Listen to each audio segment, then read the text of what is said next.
Ndi nthawi ya nkhani mwatsatanetsatane ndipo muli ndine Vayana Chunga kumapoyamba nayi mitu yake. Chipani cha UTM chati chifotokoza zimene komiti yosungitsa mwambo yagwirizana kuti ichite ndi mtsogoleri wakale wa chipanichi Michael Usi. Anthu okwana 408 apezeka ndi nthenda yachikuku kuyambira mwezi wa Januwale kufikira Disemba chaka chino. Ndipo akatswiri ati palibenso chimene atsogoleri a dziko lino akuyenera kuchita pa nkhani ya kafukufuku pa ngozi ya ndege imene idapha wachiwiri kwa mtsogoleri wa dziko lino Saulos Chilima komanso anthu ena asanu ndi atatu. Tili ndi izi ndi zina zambiri, tiye tikhalire limodzi. Mkulu chipani cha UTM Felix Njawala wati chipanichi chapereka chigamulo kutsatira kusabwera kwa mtsogoleri wakale wa chipani cha Michael Usi ku komiti yosungitsa mwambo. Komiti iyo idayitanitsa Usi lero koma iwo sanabwere. Anjawala ati komiti iyi limodzi ndi malumuzana pa nkhani za malamulo akunikirabe zonse zofunika ndipo chigamulocho atha kuchitulutsa lero kapena mawa mmamawa. Anjawala ati akuyembekezeka kupereka kaye chigamulochi kwa mtsogoleri wa chipanichi Adaliso Kapambe komanso komiti yayikulu yoyendetsa chipanichi ndipo kenako atulutsa zimene agwirizana. Usi sadapite kukaonekera ku komiti iyi koma Anjawala ati kusapita kwawo sikukhuza ndondomeko yopereka chigamulo chifukwa kalata yoyitana Usi inaneneratu kuti ngati sapita zitanthauza kuti alibe zokamba pa milandu yomwe akuwazenga. Kalata yomwe inasayinidwa ndi mkulu woona za malamulo mchipanichi a Charles Dokera Tole idati komiti izapitirira kupereka chigamulo chake pa nkhani ngati Usi sapita. Anthu okwana 408 apezeka ndi nthenda yachikuku kuyambira mwezi wa Januwale kufikira Disemba chaka chino. Komiti yoona za matenda azizizi yasimikiza izi. Matendawa anapezeka m'maboma a Lilongwe, Ncheu, Rumphi, Machinga, Mangochi, Balaka, Blantyre, Nkhotakota ndi Salima. Zambiri mulipoti la Patience Lunda. Malinga ndi bungwe la zaumoyo pa dziko lapansi anthu 173 ndi amene anapezeka ndi chikuku kuchokera mchaka cha 2000 kufika mchaka cha 2023. M'mawu ake mkulu wa komiti yoona za matenda adzidzidzi a Wilfred Chalamila Nkhoma anati katemera wa chikuku wakhala kuperekedwa madera okhudzidwa komanso akhala kuthandiza amene apezeka ndi matendawa. Ku Lilongwe kunapezeka anthu 198 odwala matendawa, ku Rumphi 107, ku Ncheu 41, ku Mangochi 29, ku Blantyre 13, ku Salima asanu ndi mmodzi, ku Machinga ndi Balaka asanu ndipo ku Nkhotakota kunali anayi. Kumbali yake katswiri woona za matenda a Adamson Mula anati mliri wa chikuku waonetsa kuti dziko lino silinachite bwino popereka katemera wa chikuku kwa ana. Amula anati pali kufunika kuti unduna wa zaumoyo uonetsetse ngati iwo amene anapezeka ndi matendawa anali oti sanalandirepo katemera wa chikuku. Izi zikuonetsa kuti pali ana ena amene sakulandira katemerayo kapena kuti katemera sanawathandize. Ngati anthu sakulandira katemera amapereka chiopsezo kwa miyoyo yawo yokha yomwe ndi mabanja awo komanso anthu ena amene amakhala nawo madera amene iwo akukhala. Ndipo omenyera maufulu a zaumoyo Amaziko Matemba anati pali kufunika kulimbikitsa kupereka katemera wa chikuku mdziko muno kuti matenda athe. Chaka chatha mwezi wa Novemba unduna wa zaumoyo unati unapeza anthu asanu ndi anayi ndi matenda achikuku ku Lilongwe. Matenda achikuku amayambitsidwa ndi kachirombo ndipo amakhuza kwambiri ana amene sanalandire katemera wa chikuku. Ripoti yaposachedwapa ya bungwe loona zaumoyo pa dziko lapansi linati katemera wa chikuku anapangitsa kuti kusakhale imfa zopitirira 60 miliyoni mzaka zapakati pa 2000 ndi 2023 pa dziko lonse lapansi. Mchaka cha 2023 anthu 107,500 anamwalira ndi chikuku pa dziko lapansi mchaka cha 2023 ndipo ambiri anali ana ochepera zaka zisanu omwe sanalandire katemera wa chikuku. Akuluakulu apakachisi wa bangwe Seventh Day Adventist mu mzinda wa Blantyre atsutsa malipoti akuti kachisiyu ndiowukira. Mmodzi wa akuluakulu pa kachisiyu a Patrick Raphael wasusa izi pa msonkhano wa atolankhani mu mzindawu. Daniel Zimba walemba ripoti ili. Mwezi wa Juni chaka chino, bungwe lomwe limayendetsa za mikumano ya makachisi a mpingo wa Seventh Day Adventist mchigawo chakumwera lidalengeza kuti kachisi wa Bangwe wachotsedwa pa mndandanda wa makachisi a mpingowu atikamba kuchita zinthu zosemphana ndi ziphunzitso za mpingowu. Ndipo patadutsa miyezi yochepa, akuluakulu a bungweli anapita ku kachisiyu ndi ogwira ntchito za chitetezo kuti akamutseke. Poyankhulapo pa chiganizochi, mmodzi mwa akuluakulu pa kachisiyu a Amos Kuipa auza atolankhani kuti zonse zimene akuluakulu a bungwe la Southern Malawi Conference akuwaganizira sizoona. Malingana kuti tinasankha ife kupembedza Mulungu, palibe kusintha kuna kulikonse. Tikhati kupembedza Mulungu ngati Bangwe SDA Church pakana kalekale. Aliyense akamamanga nyumba kuti ndi yache. Ndipo ndi mawu awa ife mmene timamanga nyumbayi ndi kupeza malowa timapanga ngati za Khristu apa Bangwe Seventh Day Adventist. That's why tikuti malo aso adzakhazikika mpana kalekale Bangwe Seventh Day Adventist anthu ake ndife. Akuluakulu onse ngati akutikana kuti sitipezeka m'mabuku mwawo. Likulu athu ife tiyang'ane kumwamba Yesu Khristu. Mwamfundo zina, kachisi wa Bangwe Seventh Day Adventist umakaniza amayi kulalikira komanso umagwiritsa ntchito chizindikiro chakale cha mpingowu.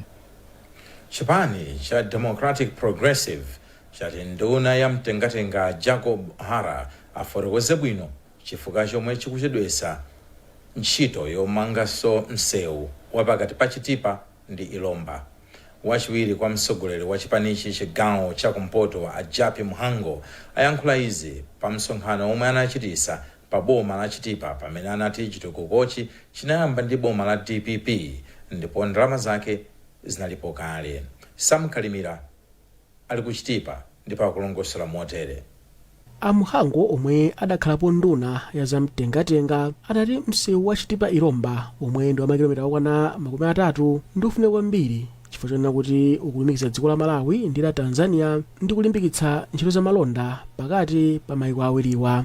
Tidagwirizana ife mbatiro tayamba anthu matichosa mboma tachoka mboma akuangesa nacho contractor uja kuika pachimene akudziwa anu akewo mpaka lero akumofina mwene kuja napita kumaono kaonako sachisoni. Koma mneneri wa Ahara a Kelvin Sato anati padali kuchedwa pa ntchito womanga msewu wa Chitipa Ilomba kamba kuona kuti makontrakitala adapempha zina zomwe pano adazikonza ndipo makontrakitala ayamba kugwira ntchito pa msewu.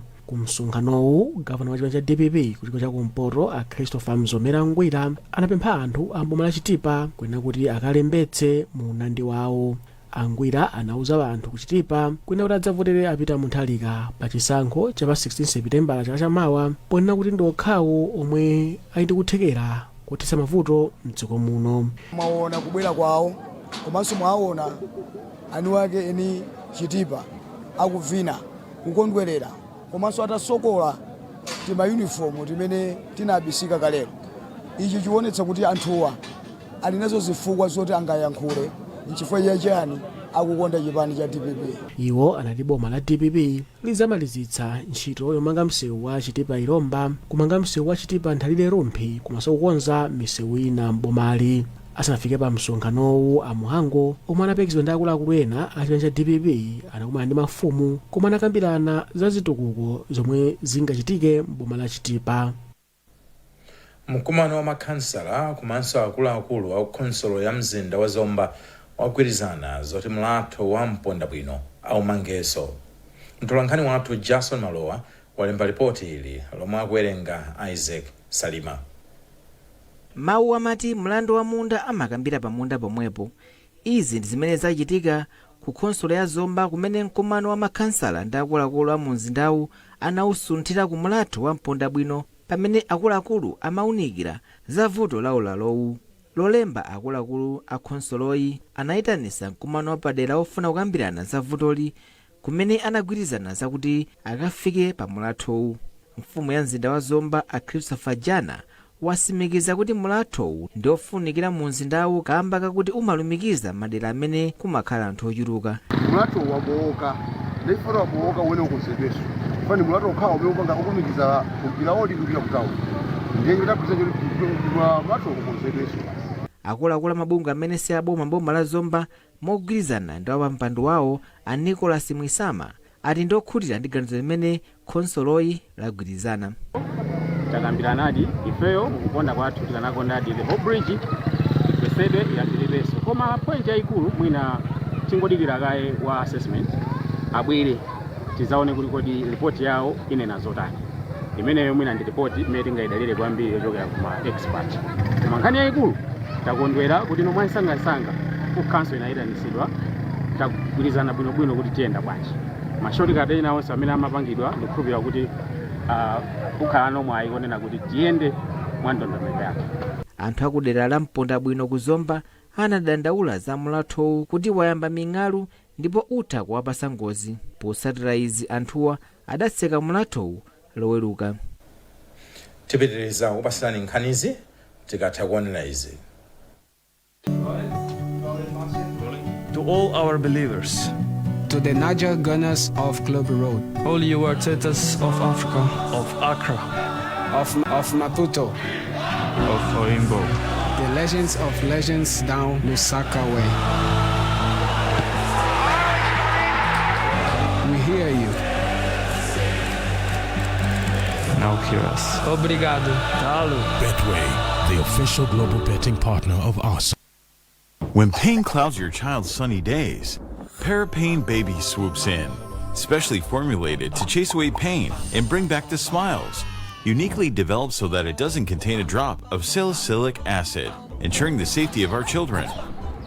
Whether it's fever, teething discomfort, or tummy troubles, our hero is on the case, ensuring your little one feels better, faster, with a taste kids love. But remember, it's not a sweet. Parapain Baby is designed for easy intake, chewed or dissolved. Brought to you by Mwai Pharma. Parapain Baby. Tough on fever, gentle on tummies. Ndikufunitsitsa ntakonza tsogolo la banja langa. Ndingapeze bwanji ndalama kuti ndigule mashare pa Malawi Stock Exchange. Yankho langu nali.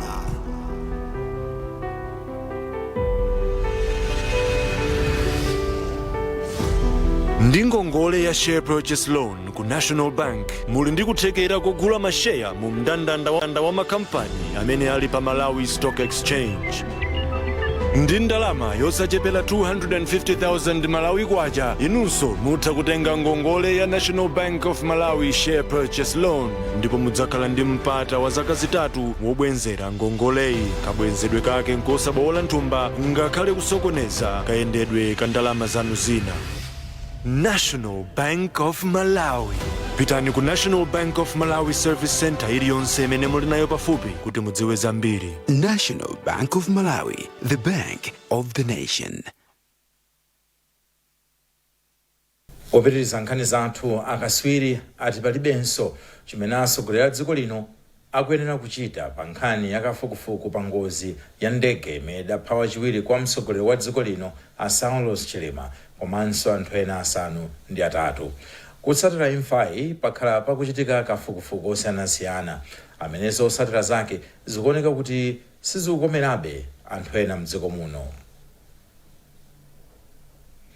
Bungwe la Malawi Girl Guides Association lasindika zakuzipereka kwake polimbikitsa ntchito yothana ndi mchitidwe ogwiritsa ntchito mankhwala osokoneza bongo pakati pa achinyamata.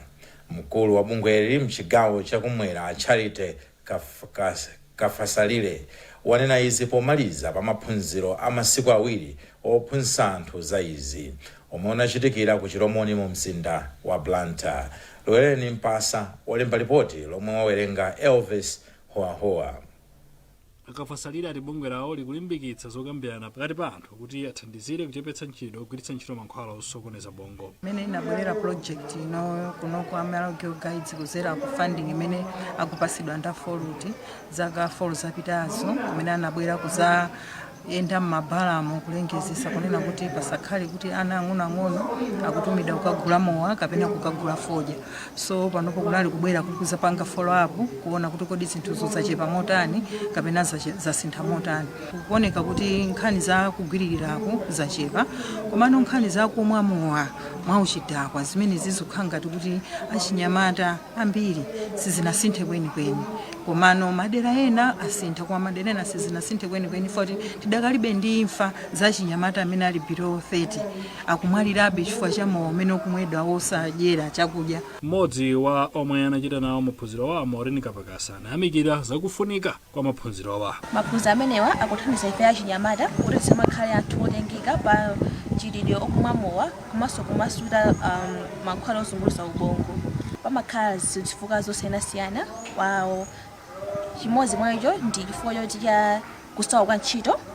Ena amapanga zimene chifukwa choti cha peer pressure, chifukwa kukakamizidwa ndi anzawo. Ena amanena kuti chifukwa cha zikhalidwe, chifukwa amene ngati ndi ngoni wawo mauza kuti azimwa mowa azikhala ndi akazi azikhaso mu mchitidwe wa polygamy, azikhala kwatira kwa ndi makhangali kuti ikupita ikuononga chinyamata.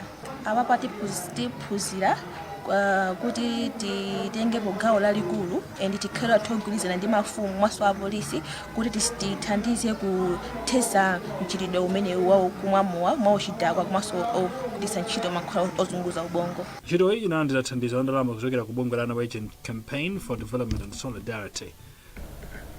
Mpingo wa Nansalele Seventh Day Adventist kulunzu mboma la Blantyre wapeza 3.2 million kwacha yothandizira kusiriza ntchito yomanga kachisiyu. Mpingowu unakonza mwambo wa mayimbidwe pofuna kupeza ndalamazi. Selina Tambula ali ndi zambiri. Ena mwa magulu oyimba amene anayitanidwa pa mwambowu ndi monga a Gleam of Dawn, Chiyembekezo Quartet, komanso Mankhamba Youth Choir. Mpingowu umene unayamba chama 2000 uli ndi akhristu pafupifupi 300. Wachiwiri kwa mkulu woyang'anira zomangamanga pa mpingo wa Nansalele a Evans Kamwana wati mpingowu ukuchita zosiyanasiyana pofuna kupeza chuma. Mwambowu tutaukonza ndi cholinga choti tipeze ndalama. Mukachionesesa chechichi ndicho satha. Njeno taukonza mwambo umenewu ndi cholinga choti tipeze ndalama. Tingopungulako ndithu ntchito chifukwa kuti tiyimalize yonse nthawi imodzi izo nzosatheka timayipanga pang'ono. Ndiye mwambo taukonza njinga tipeze ndalama zoti tikise mawindo monga mene mwaonera mawindo chechi moja okonza tifuna tiyikirire mmenemu komanso tifuna tipeze ndalama zoti tipange plaster foundation kusungulira chaicho sechi kuti tichiteteze kumazi amvula malinga ni nyengo imene tikuyandikira ya mvula. Ndipo mlendo wolemekezeka pa mwambowu mlaliki Joseph Madaka amenenso anapereka 500,000 pa mwambowu analimbikitsa mpingowu kuti usayiwale zabwino zimene Mulungu wauchitira mu chakachi. Muziwa ino kuti nthawi zambiri nthawi yetu kumana ndi mavuto nditi mankumbukira Mulungu. Koma wakatipangira zabwino zambirimbiri sitikhala ndi nthawi kodi Mulungu jamene wandipangira zonsezi ndikamtokoza. Ndi anthu timalimbikitsa unena kuti kumakumbukira kuti ino nthawi inayake tinali mavuto osiyanasiyana Mulungu anatidutsitsa mmene momwe mmene watidutsitsamo kodi Mulungu ndiye sitimukumbukira. Banja lina lapereka thandizo la katundu osiyanasiyana kwa anthu osowa mu mzinda wa Blantyre.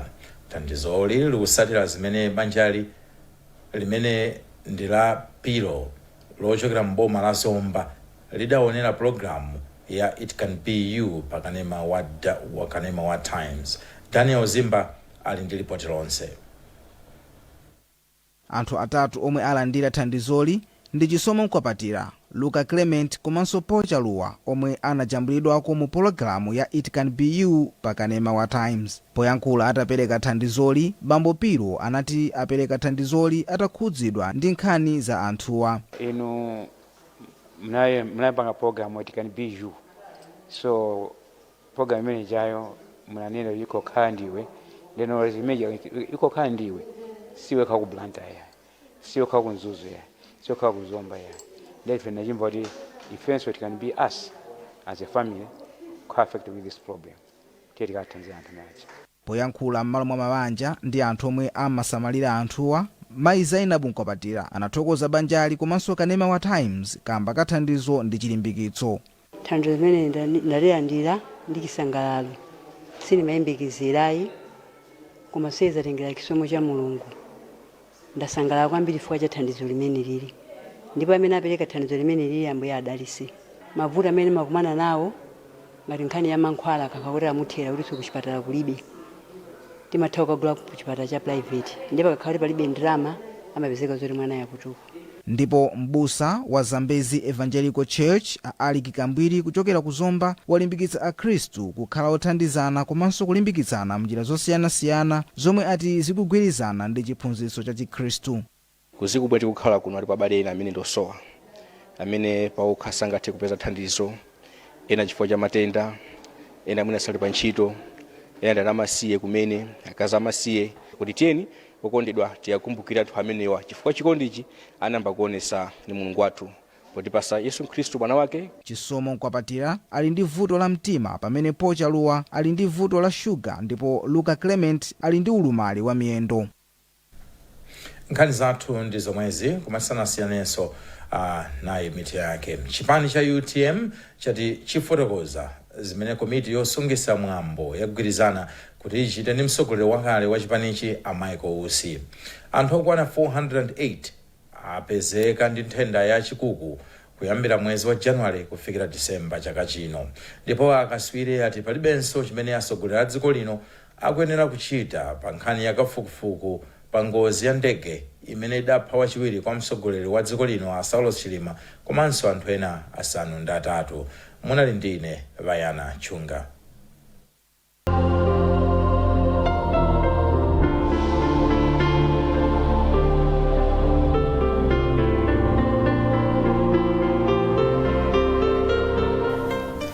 Ndine Sambanda Junior, ndi mmene nyengo ikhalira usiku uno ndi mmawa. Usiku uno ndi mmawa tiyembekezere nyengo ya mphepo komanso yofunda. Mawa masana tiyembekezere nyengo ya mitambo yapatali yotentha komanso mvula ya mabingu izagwa m'madera ena. Langizo mvula yamphamvu ndi ya mabingu yomwe ikuyembekezeka kugwa ili ndi kuthekera kobweretsa ziopsezo monga mphenzi, mphepo ya mkuntho komanso madzi osefukira. Choncho tikhale osamalisa pa nthawi iyi posawoloka madzi omwe akuthamanga kwambiri kapena asefukira, komanso tipewe kubisala pansi pa mtengo mmene kutenthere komanso kuzizirira kwa Ngabu 26 degrees Celsius kufikira 36 degrees Celsius, ku Blantyre 21 degrees Celsius kufikira 28 degrees Celsius, ku Lilongwe 20 degrees Celsius kufikira 29 degrees Celsius, ku Mangochi 24 degrees Celsius kufikira 32 degrees Celsius, ku Mzuzu 18 degrees Celsius kufikira 26 degrees Celsius. Mphepo iziwomba kuchokera kumpoto chakumvuma. Lachitatu tiyembekezere nyengo ya mitambo komanso mvula kuzapitirira yomwe ikuyembekezereka kuzagwa yamphamvu m'madera ena. Tsopano tikupasirani mmene dzuwa litulukire komanso kulowa. Ku Mzuzu dzuwa lizatuluka 21 minutes past 5 ndi kulowa 11 minutes past 6. Ku Lilongwe dzuwa lizatuluka 19 minutes past 5 ndi kulowa 16 minutes past 6. Ndipo ku Blantyre dzuwa lizatuluka 10 minutes past 5 ndi kulowa 14 minutes past 6. Za nyengo ndi zomwezi. Munali ndine Sambanda Junior, usiku opambana.